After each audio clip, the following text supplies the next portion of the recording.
Assalamualaikum, apa kabar semua? Kembali lagi bersama saya Rizal Fauzi. Di tangan saya sekarang ada smartwatch generasi terbaru dari Olight Indonesia. Ini adalah Olight ZW1. Saya suka banget dengan smartwatch terbaru dari Olight ini karena kalau kita perhatikan dari tahun ke tahun, smartwatch yang mereka keluarkan itu semakin bagus. Dan di ZW1 ini yang paling kelihatan peningkatannya sangat drastis. Karena beberapa generasi sebelumnya itu Olight cuma ngeluarkan smartwatch di harga 400.000, 500.000 gitu ya. Nah sekarang mereka mulai berani ngasih smartwatch yang seharga 800.000. Tapi tenang, bukan cuma harganya aja yang naik, tapi kelasnya juga naik. Dari bahasa desain yang Olight berikan di ZW1 ini cakep banget.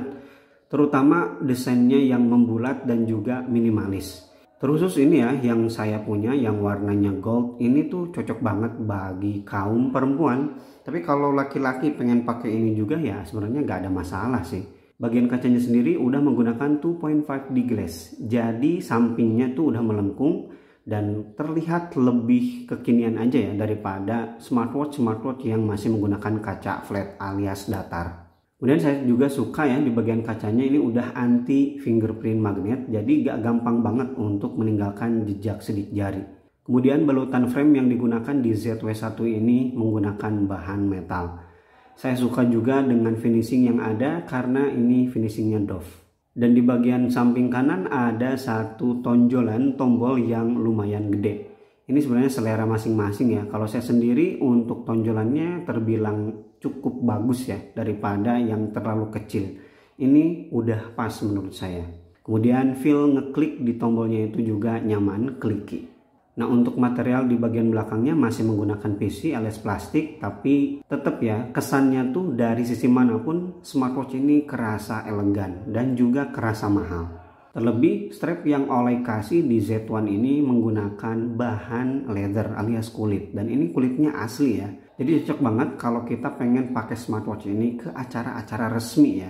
Tapi kalau untuk olahraga kayaknya kurang cocok. Tapi sebenarnya itu masalah kecil. Kita tinggal beli aja strap lain ukuran 20 mm yang menggunakan rubber atau silikon. Itu bakalan lebih nyaman kalau kita pakai untuk olahraga. Karena di ZW1 ini sistem strapnya udah menggunakan quick release. Jadi gampang banget untuk bongkar pasang gonta-ganti strap. Kemudian material bakalnya udah menggunakan metal juga, tapi warnanya berbeda dengan frame. Bukan gold, tapi ini silver. Pokoknya untuk urusan desain dan juga material yang Olight berikan di ZW1 ini untuk smartwatch yang harganya hanya 700 ribuan, ini cakep banget sih. Kemudian dimensinya juga nggak terlalu besar ya, jadi cocok bagi perempuan yang rata-rata tangannya tuh kecil. Ini hanya 43,33 mm. Dan ketebalannya terbilang tipis juga ya, hanya 11,28 mm. Begitupun juga dengan bobotnya yang hanya 41 gram aja. Gak heran sih, pas pertama dicoba sama istri saya langsung diminta ya. Biasanya ditolak karena kegedean, terlalu berat. Tapi untuk Oase ZW1 ini langsung diminta. Ya, dimensinya kecil dan juga bobotnya ringan. Dan kalau kalian kurang puas dengan panel layar yang ada di 3 generasi sebelumnya, tenang, di ZW1 ini panel layarnya di-upgrade abis-abisan. Ini sekarang udah menggunakan layar AMOLED. Ukuran layarnya 1,32 inci dengan resolusi yang cukup tinggi 390 x 390 pixel. Jadi kualitas layar yang dihasilkan di smartwatch ini udah cakep, hitamnya pekat dan warnanya vibrant. Ya khas-khas AMOLED lah ya, gonjreng. Tidak berhenti di layar, tapi ternyata user interface-nya juga mereka ganti. Jadi pengalamannya pasti bakalan berbeda. Dan yang saya rasakan, user experience atau user interface yang ada di ZW1 ini cakep sih. Ini hampir mirip dengan yang ada di Mi Bro Lite dan juga Mi Bro X1. Kita tarik dari atas untuk masuk ke panel quick setting. Ini dia tampilan quick settingnya. Pertama kita lihat bagian brightness. Di sini belum support auto brightness ya, disayangkan. Tapi smartwatch lain juga rata-rata memang di harga segini belum ada auto brightness. Ini ada 5 level dan pengalaman penggunaan di luar ruangan terbilang masih nyaman-nyaman aja.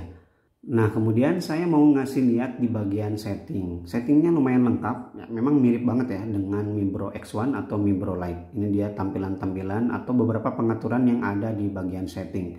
Di antaranya yang bisa kita atur di sini adalah pengaturan layar secara terus-menerus atau always on display. Yang sayang sekali ya sama dengan Mi Bro Lite ataupun Mi Bro X1. Jadi AOD yang ada di smartwatch ini hanya bertahan sampai 20 menit aja. Dan hanya ada satu tampilan yaitu analog. Kemudian untuk pengaturan layar matinya ini paling lama 30 detik, paling sebentarnya hanya 5 detik. Dan kita tarik dari samping kanan untuk masuk ke beberapa widget. Di sini ada musik, kemudian pedometer. Ini udah saya coba ya, pedometernya lumayan akurat karena saya naik motor itu tidak dihitung langkah. Next di sini ada weather, kemudian heart rate monitoring, dan yang terakhir di sini ada sleep tracker. Kemudian kita tarik dari samping kiri untuk masuk ke bagian kartu. Ini dia tampilan kartunya.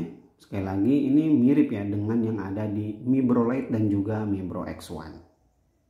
Kemudian kita tarik dari bawah untuk masuk ke bagian notifikasi. Nah, ini dia tampilan notifikasinya. Untuk fontnya sendiri kurang begitu nyaman ya sebenarnya. Tapi overall ini udah bagus, kemudian karakter yang ditampilkan juga lumayan lah. Dan untuk masuk ke menu kita klik tombolnya, ini dia tampilan menunya, cuma list aja ya, tidak bisa kita ganti-ganti. Tapi scrolling di smartwatch ini lancar jaya, aman-aman aja.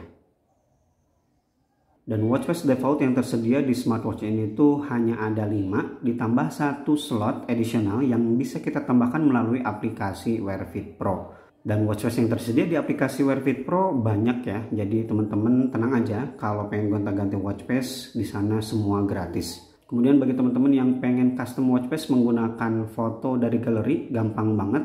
Masuk ke bagian watchface di aplikasi Wear Fit Pro di bagian paling bawah. Dan untuk fitur kesehatan yang disediakan di smartwatch ini lumayan lengkap. Pertama ada heart rate monitoring. Ini dia tampilan heart rate monitoringnya. Dan untuk kualitas heart rate monitoringnya terbilang akurat.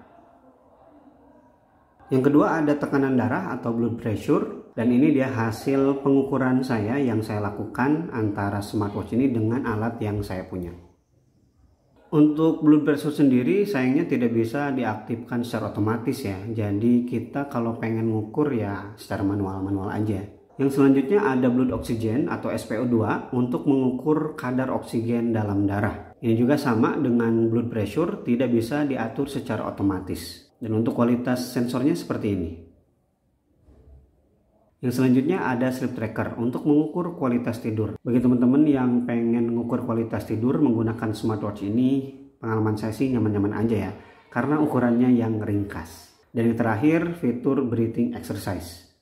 Dan jumlah olahraga yang mereka sediakan di smartwatch ini hanya ada 15 jenis olahraga.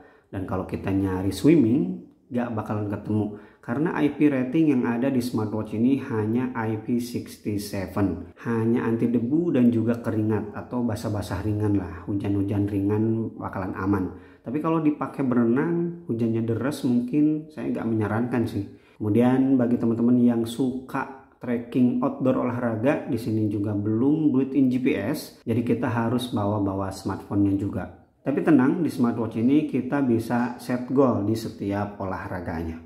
Dan untuk fitur-fitur ekstra lainnya yang ada di smartwatch ini lumayan lengkap juga ya. Di sini ada air pressure, kemudian MET, stopwatch, timer, musik controller, weather yang prediksinya lumayan 4 hari ke depan, kemudian kalkulator, dan yang terakhir find phone.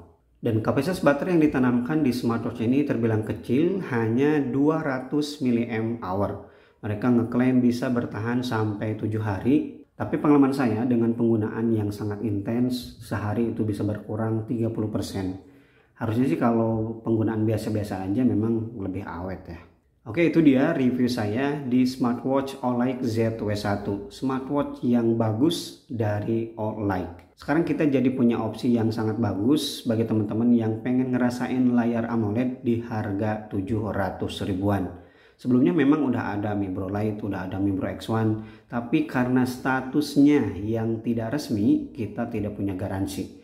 Nah, kalau kita beli ini, kita akan terasa aman karena udah bergaransi. Jadi kalau ada masalah tiba-tiba baru 1 bulan, baru 2 bulan, udah mati layarnya atau error, tinggal klaim garansi aja.